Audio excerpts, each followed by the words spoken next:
हाँ तो बच्चों हम लोग रेशनल फंक्शन के ग्राफ को स्केच करना सीख रहे थे। हम लोगों ने 2 या 3 रेशनल फंक्शंस के ग्राफ को स्केच किया था। नेक्स्ट देखते हैं हम लोग किस ग्राफ को स्केच करना है। हमें स्केच करना है sketch the graph of the function f x equals to 1/x² + 2 mod x - 3। ठीक है, तो इस फंक्शन को देखो मैं ऐसे लिख सकता हूँ। कैसे? मैं इसी फंक्शन को f x is equals to 1/mod of x² + 2 mod x - 3 लिख सकता हूँ। ठीक है, क्योंकि हम लोग जानते हैं कि mod ऑफ x² को हम लोग x² के बराबर भी लिख सकते हैं या x² को mod x² के बराबर भी लिख सकते हैं। ठीक है, तो मतलब यहाँ पे देखो, अगर f(x) को गौर से देखोगे तो f(x) में इस फंक्शन में हर एक टर्म पे जहाँ जहाँ भी x है उस पर क्या लगा हुआ है? मॉड लगा हुआ है। ठीक है, तो सबसे पहले अगर हम लोगों को ग्राफ f(x) का स्केच करना है तो हमें एक फंक्शन f1x का ग्राफ स्केच करना होगा। f1x क्या है? f1x है 1/x² + 2x - 3। ठीक है, f1x और fx में डिफरेंस क्या है? देखो, जो fx है गौर से देखोगे तो तुम जान पाओगे कि जो fx है वो क्या है? वो है f1 mod x है। ठीक है, इतनी बात समझ में आ गई। तो सबसे पहले हम लोग f1x का ग्राफ इसका स्केच करेंगे, उसके बाद हम लोग इस ग्राफ की हेल्प से fx का ग्राफ स्केच कर सकते हैं। ठीक है, हमें स्केच कैसे करना है? देखो, इस टाइप के फंक्शन के ग्राफ को स्केच करने के लिए सबसे पहले हमें क्या कैलकुलेट करना पड़ेगा? एसिम्प्टोट्स कैलकुलेट करने पड़ेंगे। ठीक है, और एसिम्प्टोट्स हम लोग कैसे कैलकुलेट कर सकते हैं? एसिम्प्टोट कैलकुलेट करने के लिए f1x को हम लोग को हाइपरबोलिक फॉर्म में कन्वर्ट करना पड़ेगा। हाइपरबोलिक फॉर्म मतलब हमें इसे x × y = कोई कांस्टेंट k है या y × x² = कोई कांस्टेंट, इस फॉर्म में हम लोग क्या कर पाएंगे? अगर इस f1x फंक्शन को लिख पाएं तो हम लोग f1x के ग्राफ को स्केच कर पाएंगे। ठीक है, लिख कैसे पाएंगे? देखो, हमें क्या करना पड़ेगा? ये जो डिनोमिनेटर में क्वाड्रेटिक पॉलिनोमियल है इसका फैक्टराइजेशन करना पड़ेगा। तो अगर मैं फैक्टराइजेशन करके लिखूं, देखो मैं इसको मान लूंगा y। ठीक है, तो हमारे पास y क्या है? y = 1/x² + 2x - 3। ठीक है, मुझे factorisation of this quadratic polynomial करना है, तो मैं कैसे कर पाऊंगा? ये हो जाएगा x² + 3x - x - 3, और अगेन इसको कैसे लिखेंगे? 1/x कॉमन ले लूँ तो x + 3 - 1, और यहाँ पे क्या हो जाएगा? x + 3। इसको मैं कैसे लिख पाऊंगा? इसको मैं 1/x - 1 × x + 3। ठीक है, ये y की वैल्यू है, तो मैं इसको ऐसे लिख सकता हूँ y × x - 1 × x + 3 = 1। ठीक है, तो हम लोगों को क्या मिल गया? हाइपरबोलिक फॉर्म मिल गया। ठीक है, हम लोगों ने इस फंक्शन y को या f1x को हाइपरबोलिक फॉर्म में कन्वर्ट कर लिया। ठीक है, अब देखो अगर इसको गौर से देखोगे इस हाइपरबोलिक फॉर्म को, तो इसमें कितने फैक्टर्स हैं? इस साइड 3 फैक्टर्स हैं। पहला ये, दूसरा ये और तीसरा ये। ठीक है, इतनी बात समझ में आ गई। और एक और बात कि इन तीनों ही फैक्टर का जो प्रोडक्ट है 1 आ रहा है, यानी पॉजिटिव है। क्या है? पॉजिटिव। ठीक है, तो हमें क्या करना पड़ेगा? सबसे पहले एसिम्प्टोट्स कैलकुलेट करने पड़ेंगे। एसिम्प्टोट कैलकुलेट कैसे कर पाएंगे? जो ये तीनों ही फैक्टर हैं इनको बारी बारी से = 0 पुट कर देंगे हम लोग। तो अगर मैं इनको = 0 पुट करूं तो हमें क्या मिल जाएगा? देखना यहाँ पे y = 0, यानी ये क्या हो जाएगा? x axis. पहला एसिम्प्टोट हमें क्या मिल गया? x axis. फिर उसके बाद मैं फैक्टर नंबर 2 को = 0 पुट करूंगा, यानी x - 1 को = अगर 0 पुट करूं तो यहाँ से x = 1 मिल जाएगा। ठीक है, और तीसरे फैक्टर x + 3 को अगर = 0 पुट करूं, x + 3 को अगर इक्वल टू 0 पुट करूँ तो यहाँ से क्या मिल जाएगा, x इज इक्वल टू -3। ठीक है, इतनी बात समझ में आ गई। अब देखो हमें 3 एसिम्प्टोट्स मिल गए। कौन कौन से? ये जो x एक्सिस मिला ये हॉरिजेंटल एसिम्प्टोट मिला हमें। कोई भी एसिम्प्टोट या कोई भी लाइन अगर x एक्सिस के पैरेलल है तो इन टाइप के एसिम्प्टोट्स को क्या कहते हैं हम लोग, हॉरिजेंटल एसिम्प्टोट। ठीक है। दूसरी बात, x इक्वल टू 1 क्या है, एक स्ट्रेट लाइन होगी जो y एक्सिस के पैरेलल होगी। ठीक है, इस टाइप के एसिम्प्टोट को हम लोग क्या करते हैं, वर्टिकल एसिम्प्टोट। सिमिलरली एक और एसिम्प्टोट मिला, वर्टिकल एसिम्प्टोट। ठीक है, इतनी बात समझ में आ गई। तो हमें यहाँ पे 3 एसिम्प्टोट्स मिल गए। ठीक, अब जैसे अगर हमें इस फंक्शन f1x का ग्राफ स्केच करना है तो मैं क्या करूँगा, इन तीनों ही एसिम्प्टोट को कार्टेशियन कोऑर्डिनेट प्लेन में ड्रॉ करूँगा। ठीक है, तो उसके लिए मुझे क्या करना पड़ेगा, एक कार्टेशियन कोऑर्डिनेट प्लेन ड्रॉ करना पड़ेगा। यहाँ पे जैसे मान लो मैंने एक कार्टेशियन कोऑर्डिनेट प्लेन ड्रॉ कर लिया, ये y एक्सिस है और ये x एक्सिस। ठीक है, इतनी बात समझ में आ गई। ये x एक्सिस है and this one is called y axis. सबसे पहले मैं फर्स्ट एसिम्प्टोट को ड्रॉ करूं x एक्सिस, यानी y इक्वल टू 0। ठीक है, तो ऑलरेडी हमने ड्रॉ कर रखा है, फिर भी मैं यहाँ पे एक लाइन ड्रॉ कर देता हूँ, डॉटेड लाइन।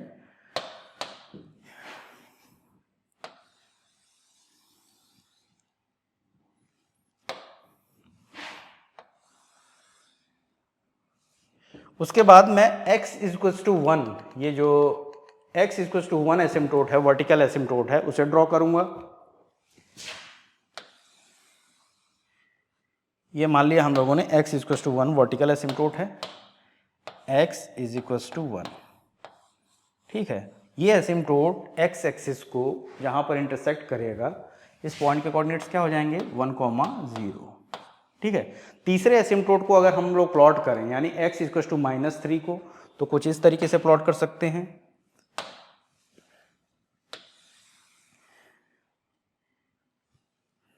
ठीक है, ये क्या हो जाएगा, सॉरी, ये हो जाएगा x इज इक्वल टू -3। तो हम लोगों ने तीनों ही एसिम्प्टोट को प्लॉट कर दिया। ये जो एसिम्प्टोट में हमने प्लॉट किया है y इक्वल टू 0 है। ठीक है, x एक्सिस। तीनों ही एसिम्प्टोट को हम लोगों ने प्लॉट कर दिया। अब हम लोग ग्राफ प्लॉट करेंगे, ये ध्यान में रख करके कि इन तीनों ही फैक्टर का जो प्रोडक्ट होना चाहिए वो पॉजिटिव होना चाहिए। ठीक है, तो इस हाइपरबोलिक फंक्शन को अगर मैं दोबारा से यहाँ पे लिख लूँ तो ये क्या है, y into x minus 1 into x plus 3 की जो वैल्यू मिली वो क्या मिली, 1 मिली, यानी ये जो वैल्यू आ रही है वो पॉजिटिव आ रही है। ठीक है, ये जो वैल्यू आ रही है वो पॉजिटिव आ रही है। फैक्टर नंबर 1 ये है, फैक्टर नंबर 2 ये है, फैक्टर नंबर 3 ये है।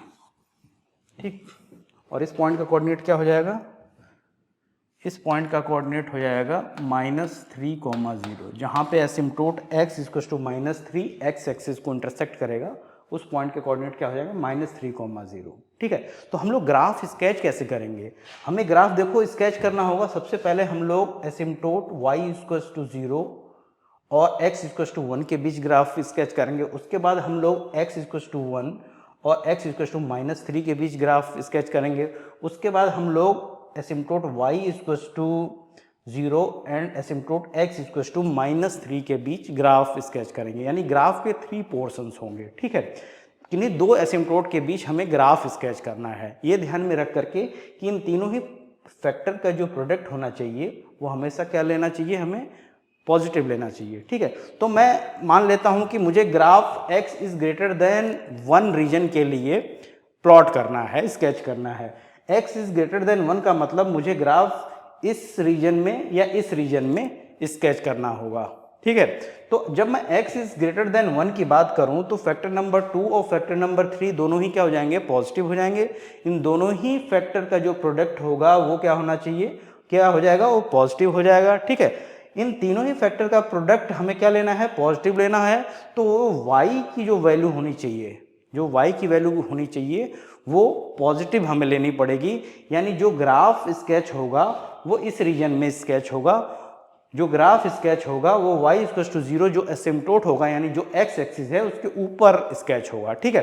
तो अगर हमें ये डिटरमाइन करना है कि इस रीजन या इस रीजन में कहाँ पे ग्राफ हमें स्केच करना है, तो इस कॉन्सेप्ट से हम लोग क्या कर सकते हैं, डिटरमाइन कर सकते हैं, ठीक है। तो हमें ग्राफ जो स्केच करना है वो ये ध्यान में रख करके करना है कि वो एक हाइपरबोलिक फॉर्म का ग्राफ हो और जो इन दोनों ही एसिम्प्टोट को ना तो टच करे और ना ही इंटरसेक्ट करे, ठीक है। तो अगर मैं येलो कलर से ग्राफ स्केच करूं तो कुछ ग्राफ इस तरीके से स्केच कर पाऊंगा, ठीक है। ये मैंने ग्राफ स्केच कर दिया, ठीक। अब मैं देखो, मैं जो ग्राफ स्केच करूंगा वो x इक्वल टू -3 जो एसिम्प्टोट है उसके इस साइड वो स्केच करूंगा, ठीक है। तो इसका मतलब इस साइड स्केच करने के लिए जो x की वैल्यू होनी चाहिए वो लेस देन -3 होनी चाहिए। तो x जब लेस देन -3 है तो हमें दो रीजन मिलना है, ठीक है।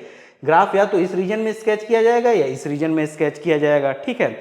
ये डिटरमाइन करने के लिए कि किस रीजन में स्केच करना है हमें ग्राफ, हमें क्या करना पड़ेगा, इन तीनों ही फैक्टर के प्रोडक्ट की वैल्यू हमेशा पॉजिटिव लेनी पड़ेगी, ठीक है। जब मैं x इज लेस देन -3 की बात करूं तो x प्लस 3 की जो वैल्यू होगी वो क्या होगी, नेगेटिव होगी, और x माइनस 1 की वैल्यू भी क्या हो जाएगी, नेगेटिव। इन दोनों ही फैक्टर के प्रोडक्ट की वैल्यू, इस फैक्टर और इस फैक्टर की प्रोडक्ट की वैल्यू क्या हो जाएगी, पॉजिटिव। हमें क्या करना है, इन तीनों ही फैक्टर के प्रोडक्ट की वैल्यू पॉजिटिव लेनी है, तो y की वैल्यू भी क्या होनी चाहिए, पॉजिटिव होनी चाहिए। यानी y की जो वैल्यू होनी चाहिए वो हमें क्या लेनी पड़ेगी, जो ग्राफ स्केच करना पड़ेगा वो y इक्वल टू 0 के जो लाइन है, जो असिम्प्टोट है उसके ऊपर स्केच करना पड़ेगा, यानी x एक्सिस के ऊपर स्केच करना पड़ेगा। यानी जो ग्राफ स्केच किया जाएगा वो इस रीजन में स्केच किया जाएगा, ठीक है। क्या ध्यान में रख करके स्केच करना है कि जो ग्राफ होगा वो हाइपरबोलिक इन नेचर होगा और जो दोनों ही असिम्प्टोट को टच ना करे और ना ही इंटरसेक्ट करे, ठीक है। तो इस तरीके से मैं कुछ ग्राफ स्केच कर लूंगा, ठीक है। इतनी बात समझ में आ गई। अब देखो एसिम्प्टोट x इक्वल टू 1 और x इक्वल टू -3 के बीच मुझे ग्राफ स्केच करना है। मतलब इस रीजन की अगर मैं बात करूं तो ग्राफ कहाँ पे स्केच किया जाएगा, यहाँ पे स्केच किया जाएगा या यहाँ पे स्केच किया जाएगा। ये किस बात पर कैसे डिटरमाइन करेंगे हम लोग, इन तीनों ही फैक्टर की जो प्रोडक्ट की वैल्यू होनी चाहिए वो पॉजिटिव होनी चाहिए। जब मैं x इज लेस देन 1 की बात करूं और x इज ग्रेटर देन -3 की बात करूं तो फैक्टर नंबर 2 और क्या हो जाएगा, ये नेगेटिव हो जाएगा, और फैक्टर नंबर 2 क्या हो जाएगा, फैक्टर नंबर 3 क्या हो जाएगा, पॉजिटिव हो जाएगा। यानी x माइनस 1 की वैल्यू जो होगी वो नेगेटिव होगी और x प्लस 3 की वैल्यू क्या होगी, पॉजिटिव। तो इन दोनों ही फैक्टर के प्रोडक्ट की वैल्यू क्या हो जाएगी, नेगेटिव। अब हमें क्या लेना है, इन तीनों ही फैक्टर के प्रोडक्ट की वैल्यू क्या लेनी पड़ेगी, पॉजिटिव लेनी है।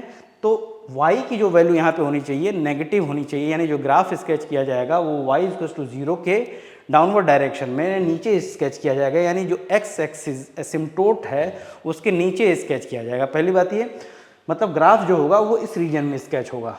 दूसरी बात ये कि जैसे x इक्वल टू 0 पे मैं अगर f10 कैलकुलेट करूं, f10 की वैल्यू कैलकुलेट करूं तो x बराबर 0 रखोगे तो यहाँ पे वैल्यू क्या मिल जाएगी, -1/3, ठीक है। इतनी बात समझ में आ गई। तो इन डाटा की हेल्प से हम लोग क्या करेंगे, इन दोनों ही एसिम्प्टोट के बीच ग्राफ स्केच करेंगे। कैसे स्केच कर पाएंगे, देखना है यहाँ पे स्केच करने के लिए मुझे क्या करना होगा, कुछ इस तरीके से ग्राफ को स्केच करना होगा। इस पॉइंट के कोऑर्डिनेट्स क्या हो जाएंगे, 0, -1/3, ठीक है। इतनी बात समझ में आ गई। अब ये जो मैंने ग्राफ स्केच किया है वो किसका स्केच किया है, हम लोगों ने y is equal to f1x का ग्राफ स्केच किया है। ये क्या है, 1/x² प्लस 2x माइनस 3, ठीक है। हमें ग्राफ स्केच किसका करना है, हमें graph f(x) is equal to f1 mod x का करना है, ठीक है। तो हम लोग f1x से f1 mod x का ग्राफ कैसे स्केच कर पाएंगे, ठीक है। देखो अगर आपको f(x) is equal to 1/mod x का whole square plus 2 mod x minus 3, अगर आपको f(x) का ग्राफ स्केच करना है फ्रॉम f1x से f1x का ग्राफ हम लोग ने स्केच कर दिया। तो सिंपली आपको क्या करना पड़ेगा, ये f1 का जो ग्राफ अभी तुरंत आपने जो स्केच किया है उसको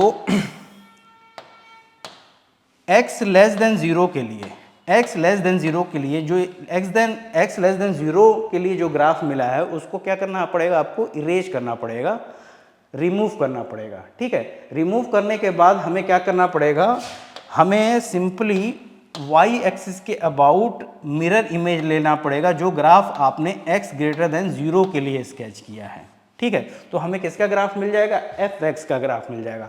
अब इस ग्राफ को अगर गौर से देखें तो इस पॉइंट पे मतलब ये ग्राफ y एक्सिस के अबाउट सिमेट्रिकल नहीं है। ठीक है, सिमेट्रिकल नहीं है, ध्यान रखना। ठीक है, तो अगर हमें fx का ग्राफ स्केच करना है तो सिंपली मैं क्या करूंगा, x लेस देन 0 के लिए जो ग्राफ मिला है, जो इस ग्राफ का जो पोर्शन मिला है उसको सबसे पहले मैं क्या करूंगा, रिमूव करूंगा, इरेज करूंगा। तो यहाँ पे मैं इरेज कर देता हूँ इन ग्राफ्स को। मैं अगर इरेज कर दूं, ठीक,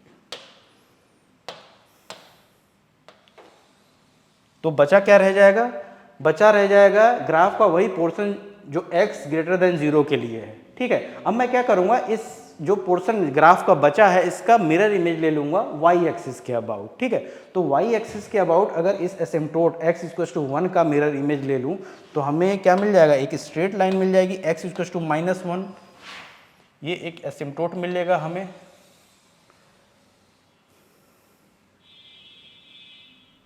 ठीक है, ये एक एसिम्प्टोट मिल जाएगा। कौन सा एसिम्प्टोट, इस एसिम्प्टोट का इक्वेशन क्या होगा, x इज इक्वल्स टू -1। ठीक है, इतनी बात समझ में आ गई।